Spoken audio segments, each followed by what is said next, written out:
Welcome to Uncomfortable, conversations about culture and Christianity. My name is Eric, and today I'm joined by Jess. Hello, world.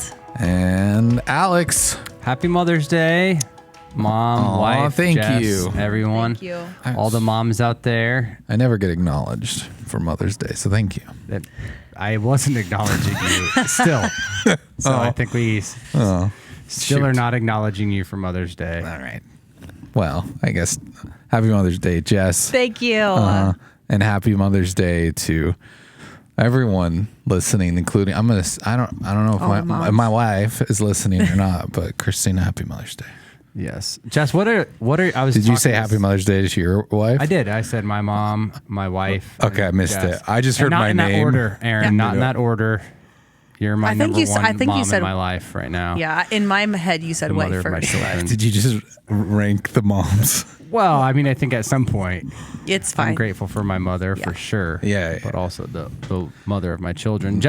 I was just talking to somebody, guys sometimes we're like, what are you doing for your wife for Mother's Day? Trying to bounce ideas. Because sometimes it's difficult to figure out what are your expectations for Mother's Day? Like how hot from your kids and from your husband, what are the expectations like? Just maybe for the husband that's listening right now, it's Friday. They've got a couple days to plan and prepare. I've got it. Mm-hmm. Like the rest of your Mother's Days are solved. Okay, I'm excited So for I this. decided because there is a lot of expectations and I think that there's a lot of pressure to pick out a gift or this is what I want for Mother's Day. So what I started doing 3 years ago, I asked Ben to take the boys to the at-home store or somewhere like that and to pick something out for my yard.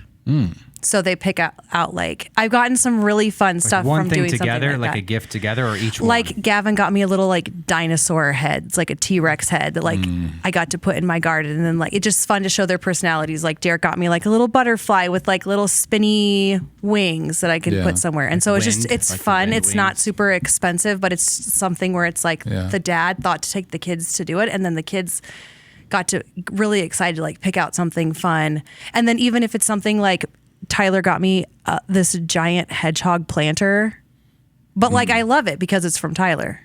Yeah. So one of my kids. So I would say those are my expectations. And because I think a lot of times there is a lot of what do we do? And maybe not everybody would like that, but it's an idea. Yeah, that's good. I like it. Something to do. I like having good direction. Sometimes I get paralyzed. Some hanging plants I don't know or something. I love it. To get. Yeah. And obviously that's not a prescriptive. I think that's a great idea. I think it's just another idea maybe people haven't thought of. Flowers, she's just not a fan, especially if they're a vase or a bouquet. Yeah, I'm not either. I'd rather your money be spent. But there's some women that's really the thing. And I think we also would be amiss to not acknowledge, though Mother's Day is exciting for many moms. It's not the easiest day for a lot of people who maybe are struggling. Maybe it's the first year without a mom, or you want to be a mom. You want to be a mom, and there's so many different ways motherhood can look. So hopefully you feel loved and celebrated, encouraged this weekend. So Christina was like, "Hey, Kohl's has a 40% off coupon right now." I was baby. "Oh yeah, that's pretty nice." And then her and my daughter have both been wanting one of those Ninja creamy things. Yeah. See? Another good idea. And she's like, I went ahead and bought one because with my 40% off coupon. I was like, nice. And she's like, it can be my Mother's Day gift. So my real question is, am I actually off the hook or not? I think you're not off the hook. Because she just said, coming from someone, an anonymous friend that I know that's done something like that before. You don't think from experience? I don't know. No, it's an anonymous friend, not me. I would never. But your friend, has experience. I would never think if my wife told me you can give this to me for my Mother's Day gift. That they already opened it this weekend, and so I don't know. I was like, oh, okay, so I'm off the hook. That's what I said. Ooh. Oh, so you really set it up for a nice little surprise. Yeah, I did. And here's the surprise. I'm going to take her to Steve Yost's retirement celebration on Sunday, and it's going to be the ultimate Mother's Day gift. Yeah. little ballad for her, maybe even. Yeah, you arrange that with Steve. Just hold on, ladies and gentlemen. I got a request. And then you go up on stage. Oh yeah, I 'Cause you just do that. could. I just walk up there and Yeah. I get on my Just knee. join. This is almost turning into one of Jess's Hallmark movies for Ooh, Mother's but Day. we're like really planning like a little romantic Mother's Day Like, surprise for. Hey, Mr. Yost, can my wife get a shout out, please? All right. So I have another question then Yeah. for Alex. So with your friend and his past experience, I what might has end what up- has he done to improve himself in the future? Yeah, this friend of yours. Yeah, I don't know. I'm pretty confident I can answer this for him. Yeah, he just involves his kids a little bit more. He asks them for their ideas. Oh, that's He cute. double checks that the things that are being purchased are things that their wife wants, and always tries to pick out something that's just kind of fun, random, that you think would be helpful for her, like practical for her, but she would never But not a think of vacuum. for herself. No, Right. not a vacuum. Those stuff. What if it's a really nice vacuum? Oh, good one. What if it's a nice vacuum, like a Dyson, like a wireless? If she wanted something a- like that yeah, for yeah. Okay. Yeah. Well, we've got. But you're saying like something helpful for her life. I do think I got her a vacuum. Actually, You think that I your think that friend, was your one of friend the- Your got friend got her a vacuum. I think with this, I think this is my falling friend got his apart. wife a vacuum. I think that was 2 years ago that he did that, and I think this was one of the instances where it was like, Yeah. that's 'cause So it makes maybe your sense. friend should also get up on stage with Steve Yost on Sunday. There is a present. There's a gift in my office right now. I had sent here for my friend's love it. wife. Okay, this is getting really weird. It's getting out of hand now. For my wife. Okay, you guys caught me. It was me. It was me. I admit it. Okay. All right, good. So We're all helpful. covered. So happy Mother's Day. However you choose to celebrate, it's gonna be a great one. Yeah, let's move on. Today we're going to be talking about some other hot takes, specifically a hot take from Pastor John MacArthur. I mean, this guy, how old do you think he is now? Is he getting 70s? I don't know, but I would guess 80s. I mean, I'm 80s. gonna look, but he's definitely. he has, Gentleman. I mean, become kind of infamous in a lot of ways for having certain 84. 84. Okay, wow, he's older than I thought. A lot of different viewpoints on things. I mean, I think it's important to even say, I think opinions even. yeah, he's very opinionated. He leads an uncredited university that is maybe, I think early on that was a problem, but now it's kind of a point of pride. So I say that to say he's probably not the most credible. I mean, he's probably one of the least credible people in a lot of ways to talk about mental health. He doesn't have a degree in anything like that. But he recently was I don't know if he was on a panel or something with, I think that was Benny Hinn's nephew, Yeah, Costi Hinn, right? Yeah. And he made some statements about mental health, or at least mental illnesses like PTSD not being real. We'll play the clip here so you can listen to it. There's no such thing as PTSD. There's no such thing as OCD. There's no such thing as ADHD. Those are noble lies. To basically give the excuse to, in the end of the day, to medicate people. And Big Pharma is in charge of a lot of that. If you understand, take PTSD for example.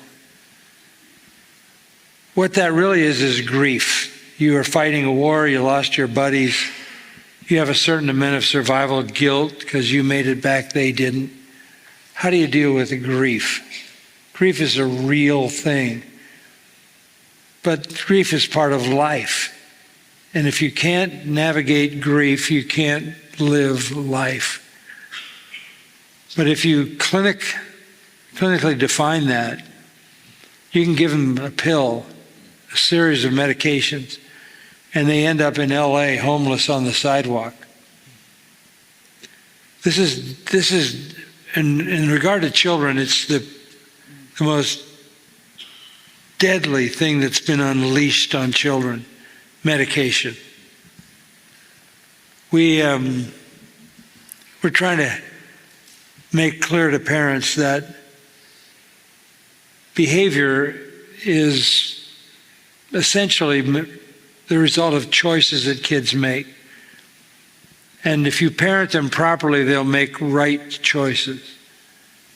But if you blame it on something other than their choices, and you identify them as having something they can't do anything about, but medicate it, you literally are turning your child into a potential, well, not only a potential drug addict, but maybe a potential criminal, because they never learn how to navigate life in a socially acceptable way.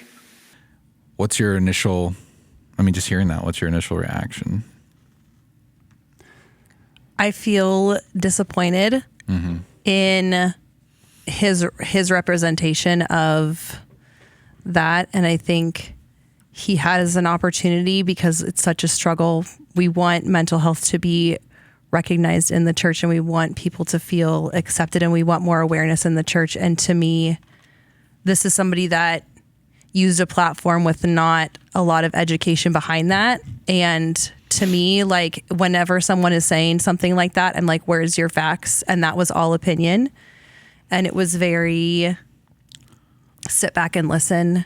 And there wasn't a lot of wiggle room in there. And so I'm really disappointed, because I feel like the church is working towards how, and asking questions, like even our own churches, like what does this look like? How can we help? How can we welcome these people? And it's just disappointing for me to see something like this go viral, because it just makes me disappointed overall, because it's like there's such a lack of awareness. I'll say it. There's a lack of like anything backing that up. When someone's giving an opinion, I want facts, because we're talking about a factual thing like psychology and mental health. Oh, and it sounded like he was giving someone else's opinion. Yeah. Like, we've all had that moment when you read a book and it influences you, and then you're kind of excited to talk about it. And it felt like he just went on stage after reading something and it was fresh in his mind. He just started repeating it, which is kind of a wild thing to do. Yeah, longer in the clip, he talks about that idea was borrowed from a psychiatrist back in the 1950s who wrote a book called The Myth of Mental Illness. And so this all took place at Grace Church of the Valley during a Q&A session. So this wasn't just him ranting in the sermon, and it was about parenting. So the question was about parenting and some of the greatest challenges for parenting right now. And then he kind of went off on this tangent around that idea before kind of getting into where he landed some of that in the parenting kind of conversation. And there is so much there. This was actually sent by one of our listeners to talk about, because just to navigate the danger of this, because John MacArthur undoubtedly is one of those names in the Christian world, well whether known. you like him, love him, indifferent, whatever, has a lot of influence and has been serving, in his church for decades. And I think especially before social media age, where there were more and more celebrity pastors, he's kind of been one of those that, like you said, has had a lot of hot takes, a lot of interesting things at his church during the global pandemic and things like that. And so to see a prominent faith leader address something like that without, like you said, Jess, you have to stay in your lane with this kind of stuff, or at least mention, your opinion. And he mentioned this was April, but right now in May is Mental Health Awareness Month. And so I don't think the whole discussion is necessarily based on fully John MacArthur, because I think at large in churches and things like that over time in Christianity, this has been either a taboo topic or a topic that we've just addressed at large. When I say we, in a poor, uneducated type of way at large. And so I think, those are some of my thoughts on it. his executive pastor, because obviously he's gotten some pushback on this, the executive pastor has responded for him, and this is just what he said, just so you know some more of the context around it. John MacArthur has a long history of, three times long history of ultimately being vindicated when he's taken positions on contrary to the popular narrative. MacArthur's position is not that angst, mental distress, confusion, grief, etc. don't exist, but that it is not helping anything by acronym labeling these illnesses and pretending they are curable by drug psychotherapy. MacArthur doesn't hold this view alone without any reason. John MacArthur's opinion is not materially different view from the psychiatrist Thomas, I don't know how you say his name, Cezaz, laid out in the detail in his 60-year-old classic, The Myth of Mental Illness. So that's kind of the response from his church and the people after some of the backlash. I think I guess I'm going to play a little devil's advocate there, because I think when you hear that response, I think there's a lot of probably older millennials and up who maybe feel like so many people's identities have been formed around 3 or 4 letters. Yeah. Like, oh, I'm ADHD, so. Oh, I have PTSD, so. I'm the, and it's like, it's less of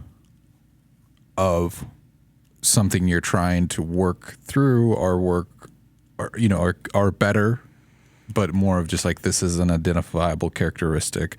And then I think even that was one of the, and maybe it's just a paranoia, uneducated paranoia on my own part, but I think when you're raising kids and it seems like teachers are going, oh, well, your kid seems like they may have ADHD, you should probably look into medication or whatever. And it's like when that's the first instinct is to go straight to medication for some of that stuff. For me, I have a problem with that. I'm not going to do that. We're not just going to medicate kids to, because we don't know how to deal with them. And it's someone who I'm sure I would be clinically diagnosed with that if I were to, allow that whatever procedure to take place. But it's like the benefits of working through some of that and identifying that I learned differently than others. I don't know.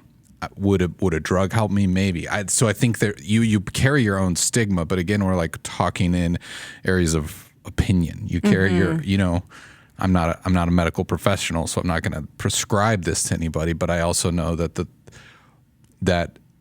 my quote unquote ADHD, if that is truly what it is, can equally be a hindrance as much as a superpower when it needs to be.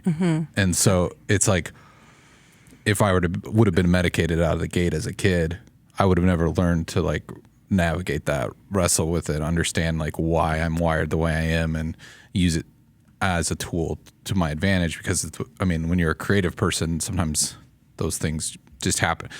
I'm not trying to defend his stance, I guess. I want to make that clear, but I do think that sometimes when we put labels to everything, what we do is we invite people to make their identity that label.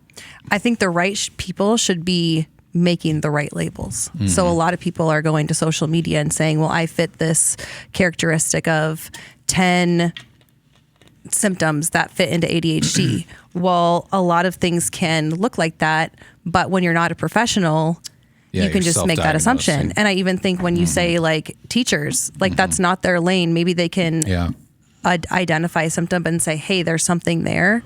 But that is a problem where we have people that are not trained and are not taking a breath and looking at all the symptoms of people that are making these assumptions. And I think that's where we're getting in a lot of trouble, because the people that actually maybe do need medication or do have these diagnoses, everybody is getting lumped in. And it just seems like it's a fad, maybe like a more trendy thing to say that.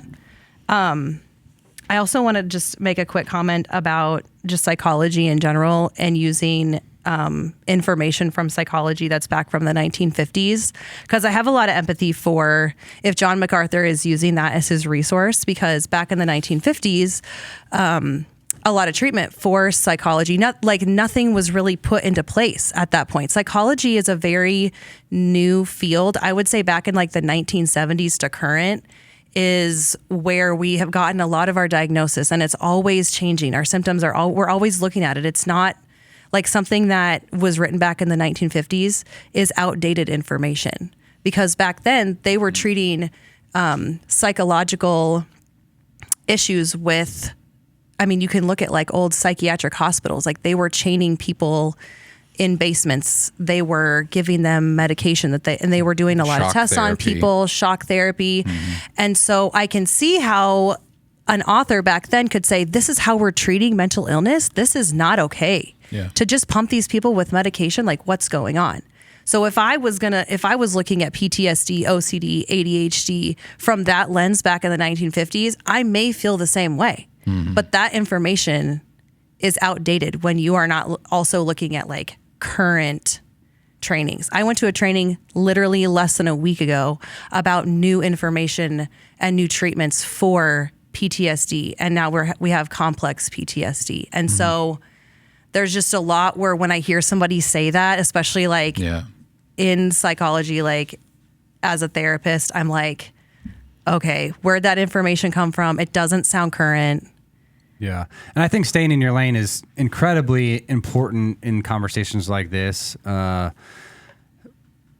one of the difficult things I think at large in society, to your point, Eric, is, and even what you're mentioning, Jess, is like we look at the 1950s and we're like, that's so outdated. But now I think a lot of people looking back at the 1990s and the Ritalin, Ritalin skyrocketed. And then you get into this idea of big pharma and, where he suggests some of those things. And the Ritalin use, especially in the United States compared to everywhere else, I don't have every single data and everything, but in the addictioncenter.com, they talk about a lot of millennials who are developing, and I think he was maybe hinting at this. He didn't say all this out loud. They might end up as a drug addict because there's a lot of people that grew dependency on these downers or uppers in their childhood after being given these subscriptions for it, and then they didn't really know how to deal with it, and so they find themselves a little bit more. So now we're giving out way less of that. There's other, it's still a drug that's being prescribed, but when I was a kid, like it seemed like every kid talked about being on, like in the 90s. It was just such a big thing because it was new advancement. It was helping a lot of people. There was a lot of research that went into it. And so now I think that's the fear of people jumping into these things is what are the long-term effects? And oftentimes, because this is such a new study, you don't know the long-term effects of a lot of these medications when they're being given. And so then you continue to do research on this. And I think people who've come up without it, whether that was your upbringing, the time of the decade you were growing up, or whatever it might be, or whatever circumstance, if you persevered through things, with the pulled yourself up by the bootstraps mentality or whatever that was so preached in our culture, you can easily be very dismissive of this sort of stuff because it's easy to go, well, yeah, okay, everybody needs a crutch now. Like, well, I made it through it. I'm fine. Like, whatever. Even if you're not, I think people there's kind of a badge of honor that you carry. And I mean, I would lump myself into like a portion of that because you go, okay, everybody needs their thing now. I got this problem. I got that problem. I'm having, whatever it might be. And you're just like, well, I just had to survive. Like, I'm here now. Is it worth trying to look into that stuff now? Or, I mean, have I evolved enough as a human being that I'm high functioning in whatever thing I might have, but I'm not gonna, I don't know. I think that's an argument a lot of people are making. That's a conversation that I have had so many times in my counseling office of I'm in my 30s, I'm in my 40s. I feel like I have these symptoms and I'm sitting here like, I'm very holistic, and I think a lot of really great therapists are holistic. So it's looking at like the symptoms and the medical side and all that stuff. But I'm like, it's amazing how God has created us to adapt. So it's like maybe you went through something that would have caused PTSD, or your brain just thinks a little bit different, and so you have ADHD tendencies. It doesn't mean that you are broken or that like medication would have been the answer for you. But I do think it's really cool to see the faithfulness of the way that we adapt and the way that we problem solve and persevere through things. And so to me, a lot of times when I have those conversations, Eric, it's like a diagnosis at a point when you're a little bit older is more validating than anything, of like, okay, I've had all these things and I've like had to adapt in these ways and other people don't think this way. A lot of times it happens like my wife or my husband notices this about me. So at that point, it's more validating to get that. But I think that I get to see that a lot, and that's really cool, of just like how our minds and bodies adapt. But I do think that there is a lot of times when you're not involving like all parts of like a medical profession, or like a therapist, a psychiatrist. I'm sorry to interrupt you, but right there, can you, like, let's help people understand that. What is how would you define those two? It's just because I think sometimes people use them interchangeably. Right. So myself as a therapist, so like the true term would be like a psychotherapist. That's somebody that is going to come in when someone is either has gotten a diagnosis or is in a life change or has something that they want to work through. And my job with them can be anywhere from 3 months to a couple years. And so that's helping them process through life change. I cannot do some like more major mental assessments, like an ADHD assessment, bipolar, stuff like that. You have to go to a psychiatrist for. But for me, I can help you work through that. A psychiatrist is another word, like they have gone through basically medical school. And so they can make medical diagnosis. So a psychiatrist can do the medical side of things, make a diagnosis, and they can do assessments and prescribe medication. And then another person that I work with is a psychologist. And a psychologist is somebody who would have been a therapist, and then maybe they find something that's like really interesting. So for me, I personally was working with somebody that had OCD. And I was like, this would be a great fit for a psychologist who specialized in something. And they usually specifically would work with like OCD, or maybe some would work with strictly bipolar. And so those are people that can go, and you're going to go to work on a very specific thing diagnosis. Does that make sense? Is there any questions in that? Yeah, I think it makes. Yeah, I think that's super helpful because I think especially the mental illness and mental awareness, I do think we're growing a lot in that. But we sometimes fail to remember that the brain is an organ, just like like a heart or every other organ we have in our body. And so I think we understand medically, if someone's like, I have a heart attack and I need to go see, a pulmonologist, or I need to go see the right doctor to help me, maybe put a stent in my heart or these types of things. And so we understand like how valuable the heart is, or the liver, or all of these other things where there's specialists that really, you might go to your doctor and get some of the symptoms, and you're like, hey, here's what's going on. And they're like, yeah, that is a little abnormal. Then they'll send you maybe to one specialist. Then you're working with several specialists to try to get the best treatment plan overall in this. And I think a lot of it with mental illness or in the mental sciences, understanding, hey, our brain is an organ and it can have trauma. It can go through pain, and it needs to be treated in the same types of ways.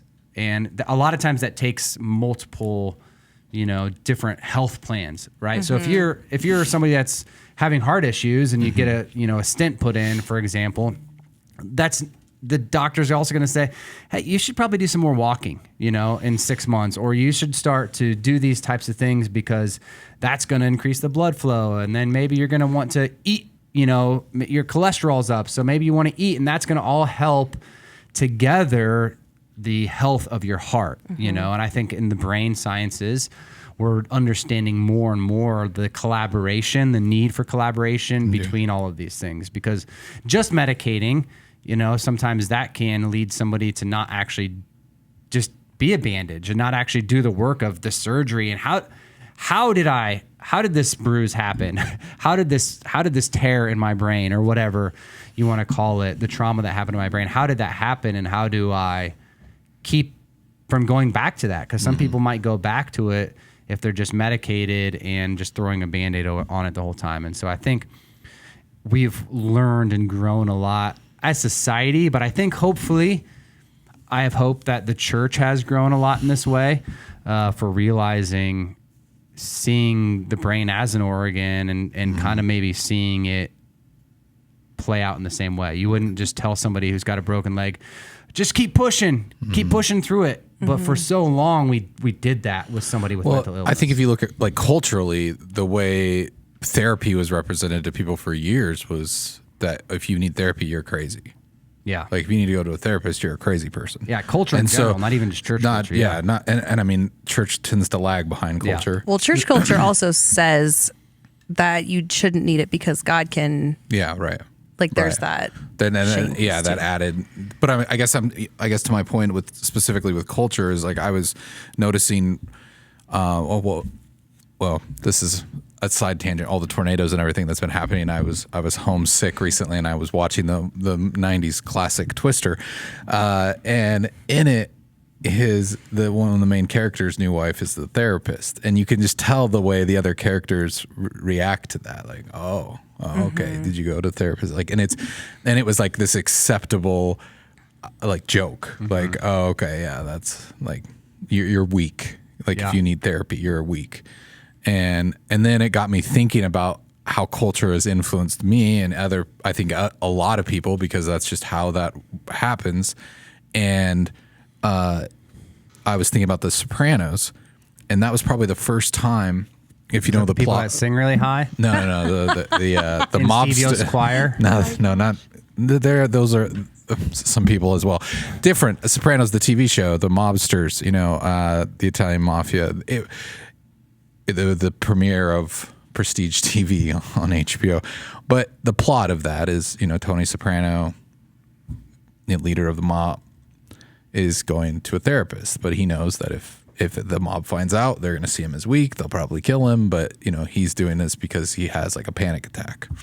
And it was like the first time that I think like this idea of like the tough guy does it all on his own, whatever, is being confronted with therapy, and the way that the show kind of handles that. And it's so much of the storytelling is a mechanism of him talking to his therapist. Now, I'm not saying they got it all right or anything like that, but I do think what it did is it started this cultural pivot where people were like, oh, this isn't what I thought it was. This isn't just someone who is insane or crazy that needs therapy. Because like we'd use it as an insult. Oh, you need to see a shrink. Like, people would say that sort of stuff. And so I think culturally we're more accepting. But then you look at someone like MacArthur, and he's in his 80s, and not to be ageist, but I think it's probably easier for people of that generation to kind of hold on to those holdovers from the past and the cultural representations of what therapy meant. So,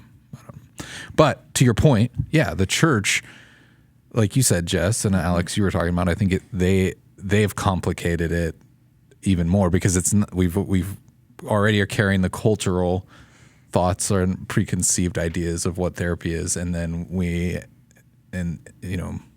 inject all the spiritualism inside of it too, whether it's demon possession or other things like that, or pray it away type of scenarios. And then that makes it extremely difficult to talk about. Well, we assume in our worldview, in the Christian worldview, that there is a force behind evil or the brokenness in the world. And so even like you brought up tornadoes, like we assume that in God's sovereignty, some of those things are allowed, but then pain and suffering are all a part of it, and that there's an enemy, behind the scenes because of the brokenness of our world and the sin and the flawed humanity, that there's more at play, behind this oftentimes. And so where to find that balance between, yes, at the core level, it is all just a matter of brokenness because of the fall of humanity. But then sometimes it's like, okay, but how much of that? You brought it up in our podcast episode last week, Eric, when you were talking to Kim, where Chris, where a couple 100 years ago, we're just out in the middle of nowhere, and only 1 or 2 houses have been decimated, and not about everybody else. And there would have been this maybe religious thought around, well, and she joked about being Job, changing her name to Job. And there would have been this thought that, what did you do to deserve that? And I think we're maybe realizing more and more with all of this stuff that there's a balance, that there's nuance, and yet there really is an enemy who does want people to stay in the bondage to all sorts of things, all sorts of pain, doesn't want us to find freedom and healing at the end of the day, whether that's through, medical intervention, through therapy, through all those things. So it's important. And I think there's also a piece where the church is not necessarily trauma informed. So I thought you guys did a really good job last week with the podcast of interacting. Eric, you did a great job, I thought, interacting with Chris. And I thought that was also just a good example of how Christians can interact, but not make them feel isolated, or like you're going through something really tragic, and like to be trauma informed is to empathize, and it is to ask questions, and it's not to make assumptions. And I think that that's a piece that we're really missing. But yeah, I agree with what you guys are saying. There's a tendency to get really, I see somebody with anxiety, but I think it's demonic, or like there's just like this piece. And I often, a good way that I will like have talked to pastors about this is like, you have to choose which hat you're wearing. You are not like a therapist putting on a therapist hat. So you can't say, well, this person has you have to choose like, okay, does this person have anxiety and they're just really having a hard time? Or am I taking off this and am I checking like the spiritual side of things? You look goofy if you wear both hats. So you kind of have to think in like 2 different lanes of like, is this person like really stressed? Have they gone through something traumatic? And then it's hard to like those things being diluted together get really, I think that's where people get missed a lot of times and with spiritual warfare. It's like when we're jumping over here to, okay, well, they were really anxious and they were really upset, but now they're crying and like they're praying and they're like saying Jesus' name. So what's that mean? And when we're jumping back and forth, we confuse ourselves. And that's, I think, where we hurt people, where we're not saying like, okay. And is it in some ways stripping away these layers that we've created over the years, because before psychology and, therapy was more readily available, and before we understood that stuff, the church was probably one of the first to go, oh, okay, this person's struggling with something, it's demonic. And now we're understanding that maybe that's not the case always. And it's like hard to kind of let go of the old ways. And it's in some ways, I think, it's more challenging now, but it's easier to blame things on the supernatural. And where really it's like, well, God created a world, and now that is now a fallen world that we live in, and our bodies are fragile, and bad things happen to us, and trauma happens, and there's chemical imbalances, and there are logical explanations for these things, and that's okay. Yeah. And it doesn't have to be a super over spiritualized thing where that was an easy answer. And then that's where because of that, we have a byproduct of pray it away. But I think in the Bible, when you saw examples of demonic activity, it was very clear that it was demonic activity. Yeah. And so now as believers, you see certain people go kind of ghost hunting, or witch hunting, I guess I should say, for demonic activity. Like, oh, well, that could be a sign of demonic activity. And it's like, no, I think the Bible's pretty clear when the person was possessed by a demon. And what we're dealing with now is mental illness. And thank God we have the tools and the people and the understanding of how to deal with this and to help people. And so it's like the pastor's responsibility to go, no, I'm going to hand this off to the professional, or I'm going to, and not just blame, because then that's where even unintentional abuse starts to happen, where you're prescribing things or trying to get people to change, or assuming that there's behaviors in their lives that they're not changing because they're obviously still oppressed by demonic forces because these things keep happening. I don't know. To me, that's one of those things where I'm like, when we start blurring those lines, like you said, wearing both hats, it can be more destructive.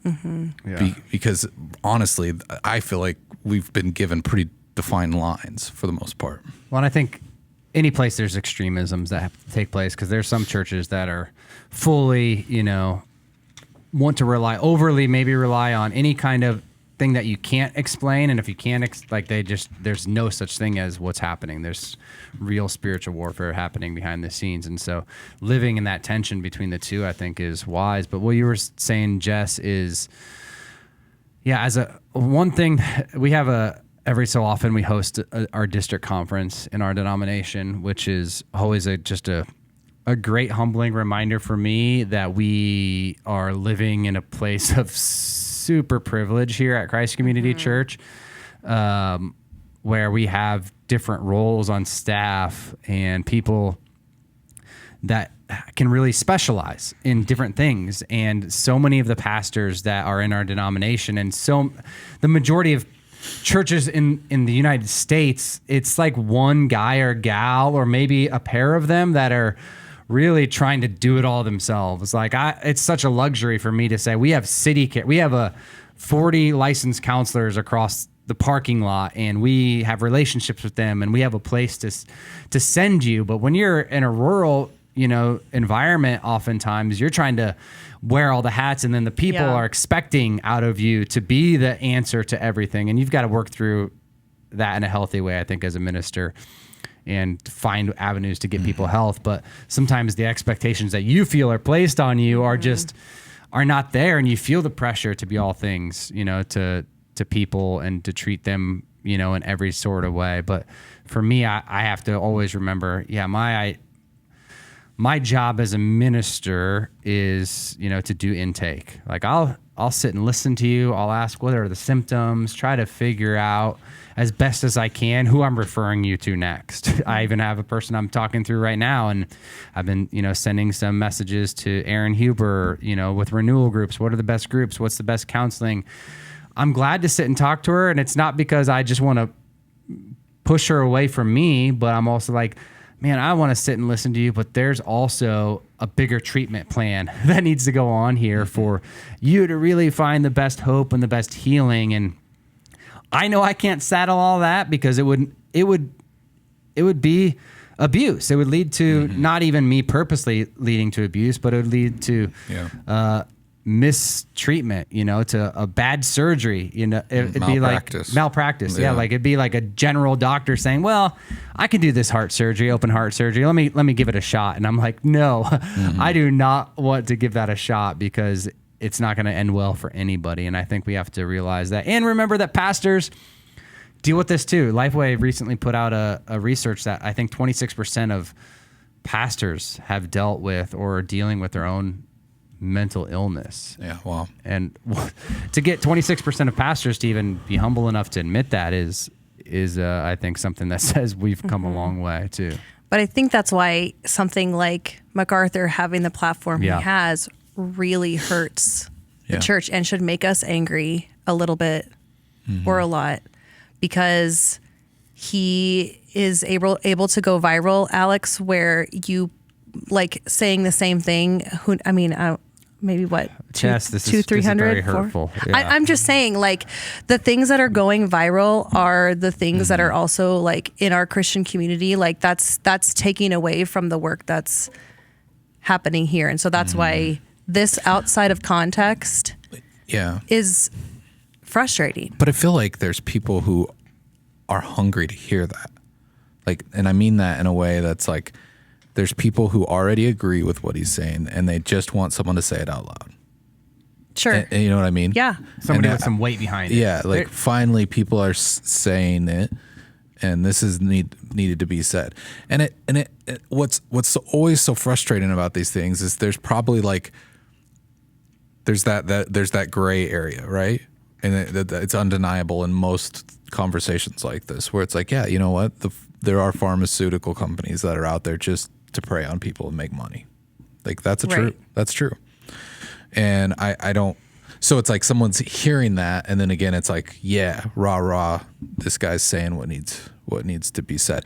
There's a famous director named Werner Herzog, who's like famously opposed to psychology, right? He's older guy. But he had a quote, and I really wanted to have you hear this quote and like help me like break it down and process it. Because this is how he explained why he didn't like therapy. He said, I'd rather die than go to an analyst, because it's my view that something fundamentally wrong happens there. If you harshly light every last corner of your house, the house will be uninhabitable. It's like that with your soul. If you light up shadows and darkness and all, people will become uninhabitable. Now, I think if I can understand his quote, I mean, I don't know exactly where he's coming from, but what I'm assuming he means is that if we focus so much on all of the dark parts of us, that we can become bad people, if that's what, but to me, what that says is that's just like a really bad interpretation of what's happening through therapy in a lot of ways. Because I think a lot of people of that generation, like I said earlier, it's a badge of honor to say, no, I'm my creative outlet. I'm this director because of all the trauma I've lived through and dealt with. And if I had someone relieve me of that, I wouldn't be the genius that I am. And so I think that badge of honor is hard for a lot of people who are in creative worlds or even genius level type of people. They think, well, if I didn't go through the struggle, I wouldn't be here. So I owe what I have to the trauma. Where, and so then it's like, why would you want someone to take that away? Because isn't it truly a gift, even though it's a dark way of receiving it? Yeah. And so how do you help people not have that train of thought? I think, that person is probably somebody that isn't ready and doesn't want therapy. And so Right. that's not somebody that I would probably see. I would say Right. that they're not going to benefit from therapy, and that's okay. But one of the first things I always ask when I do my intake is, why are you here? And are you here because you want to be here? And a lot of times if that answer is like, I'm here because I want to be here, there's something in them that they either need to process, that they don't understand, that they need an unbiased viewpoint for, that's going to help them understand more about themselves, why they do the things that they do. I really see myself as facilitating growth in them. And I try to be really curious about people versus forceful. Now, there are certain therapists that there's like a whole theory that's solution focused, where it's like somebody comes in with an issue and in 6 weeks, like, we're going to give you all the steps. And those people are very directive, very much like, okay, no, tell me more about that. Talk more about that. And so it's also like, you need to find somebody that's a good fit. And also, if therapy is not something that you want to do, that's also okay. Like, it probably would be good for you, but it's also something where I think a good therapist is gonna. But also, I think that there's a misconception with therapy that you have to go back to the back of like when Eric was 1 to today, and let's talk about everything you've seen, everything that's traumatized you. I think the beauty of healing is that you do not have to do that. Your brain has... It's a misconception of what the process actually is. And I think even like it's really fearful, like when you've been through trauma and you can't remember something from your past. But it's a form of like dissociative, like amnesia, where like your brain just doesn't remember all that stuff, but it can remember how it feels, and that's okay. Like, you don't have to remember like all your trauma, and just because you can't remember maybe something that happens doesn't mean that there's more there. And I think that that's like a very scary thing for people, that I feel like we don't talk about that piece of like, just because you can't remember doesn't mean there's something more sinister. Like, your brain protects you and you can still process and heal through that. I don't know if that answers your question, but That's fascinating. I never like to take this too far, because I think sometimes people do, but I think the encouraging thing about Scripture, about the Bible, about the narratives that we see, especially some of the heroic people, is that they had these real struggles. It doesn't just cut out all the struggles. You got like a guy named David who's the man after God's own heart, but you read some of the Psalms and the dude is wrestling with some stuff mentally, relationally. I think mental illness.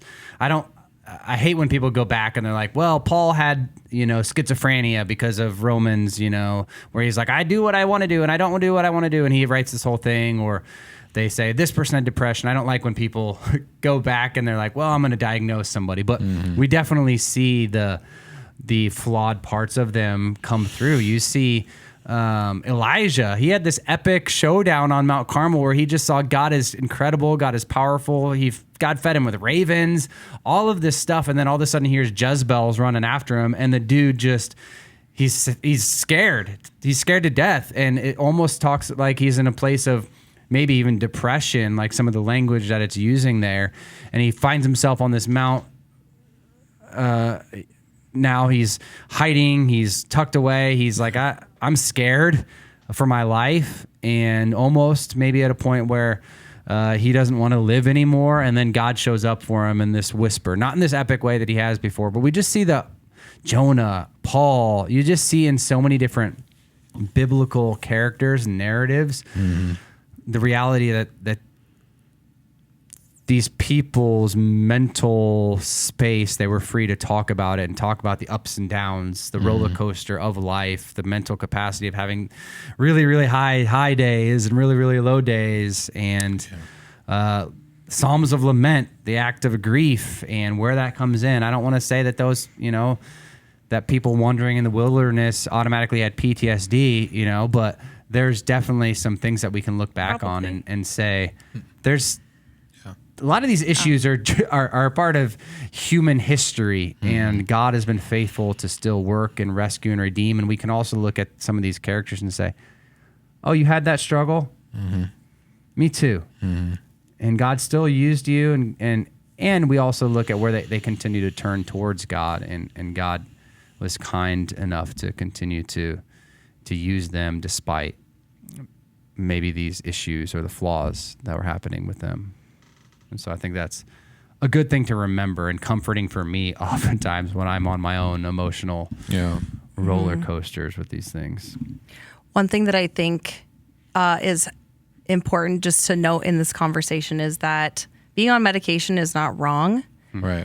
It can be really helpful. I'm on medication. It's very helpful.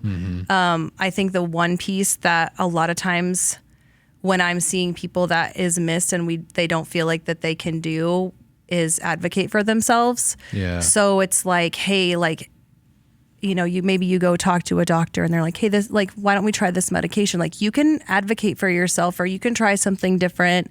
But I don't think there's any shame in being on medication. I think in the Midwest, our medication even our medical treatment is more like watch and see. So we're a little slower even. And so even in therapy, it's like if I have somebody, I'm like so holistic. I'm like, okay, this is the symptom. Yeah. Like, let's see what else we can do. This medication is a part of it. It's not the answer. And so like maybe it's not the full answer, but for some people it could be, and that's okay.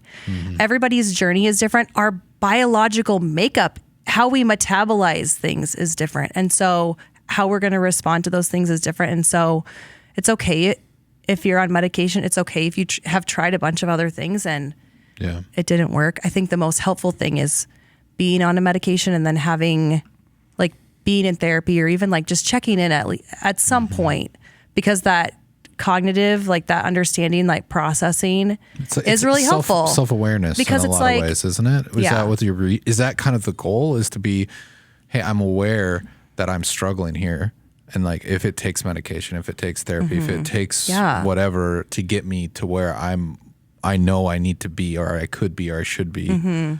Yep. That's okay. Yeah. Like, right. I mean, I don't know. I hear that because I think the medication thing, and I didn't want to twist my words there when I'm talking about the pharmaceutical companies. No, I don't think you were. But I do think, because they thought it was pushed. Yeah, but when it is a chemical imbalance and in the brain chemistry, and we have medication that can help that, then there's. But I just, again, it's so many. we have so many stereotypes, so many tropes, so many things that, like, so much baggage we've carried from, whether it's culture or whether it's church, whatever that is, that says those things are wrong or bad, or they make you dependent, or they'll make you an addict and you're going to end up homeless. You know, all of these weird things, or even the thought that he said something about, you know, specifically it's going to lead your children to be addicts and on the street, and someone saying that, someone hearing that, I'm sorry, it's going to make them feel, you know, if they're maybe uneducated on this stuff, the first reaction is fear, and it's like, oh man, I don't want that for my children, or I don't want that for me. And so I think if anything, people hearing this and going, okay, yeah, like, you can at least start the conversation with someone, whether that's a therapist or someone that you trust. Like, start the conversation. That's okay. Don't listen to someone like McCarthy and go, or MacArthur. Sorry, not McCarthy. I don't know. You can listen to John MacArthur if you want. But yeah, it's just like, it's a weird thing where I think people could immediately hear this and be fearful of any type of help. Yeah.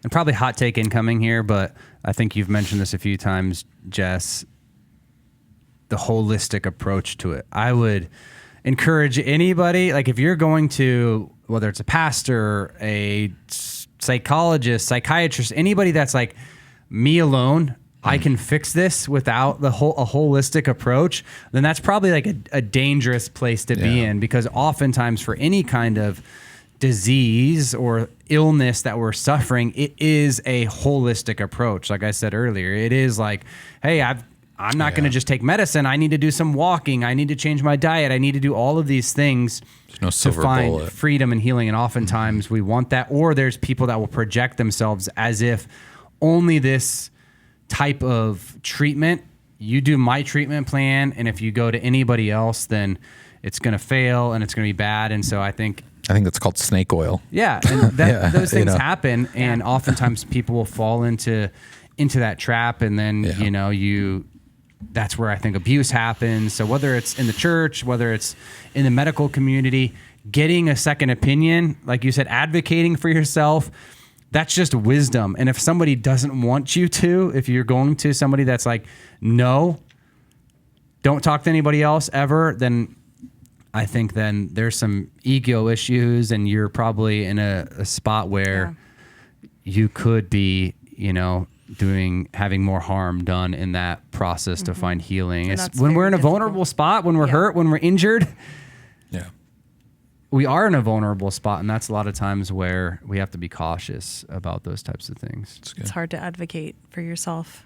It's when you can feel intimidated. I also think that how I can could easily filter this MacArthur conversation that he had was work that I've done in my own life. And so I think that if this is helpful to somebody, like when I heard him speak and he's sitting at a church talking about mental health, I thought, is that his lane? Like, is that where I would go if I had a mental health question? Am I going to be Googling his name and his opinion? No.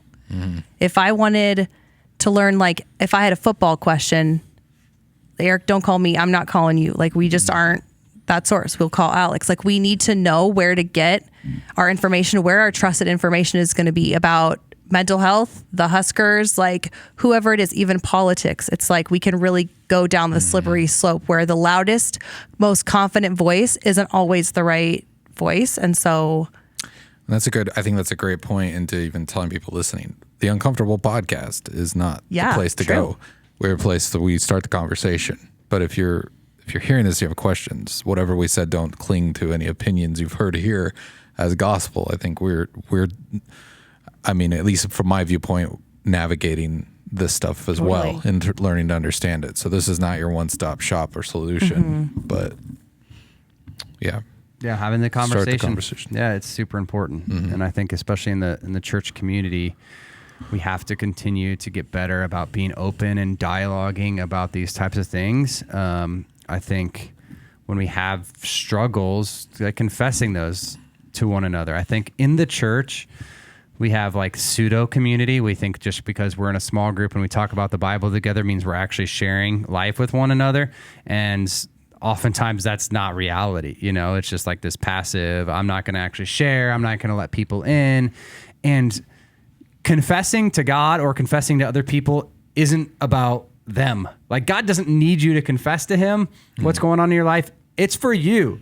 It's for you to say it out loud, for you to let that weight go, saying that to somebody else. And then the amazing thing is a lot of times you'll hear, oh, me too. And then all of a sudden you're starting to be able to form a confessional type of community where maturation is happening, and we're supposed to be doing that. One quote that I read that's been super impactful for me in the last year from Tyler Stanton is, a maturing community is a confessing community, not a church without sin, but a church without secrets. And I think especially with this kind of stuff, we feel like we have to hold all this stuff in. And man, nobody wins that way. To your point, Eric. Yeah. So... All right. Well, thanks everybody for listening. It's a fascinating conversation. I don't think it hopefully it doesn't end here. I think people keep exploring. Don't just take some man's words at face value and then decide that you agree and stop. And you don't take in new information. If you have any questions or concerns, you can always reach out to us. We love hearing from you. You can email us at podcast@cccomaha.org. You can reach out to us on social media on TikTok or Instagram at CCCOMA podcast, or leave us a voicemail. We'd love to hear your voice at 402-885-9930. But until next time, we'll talk to you then.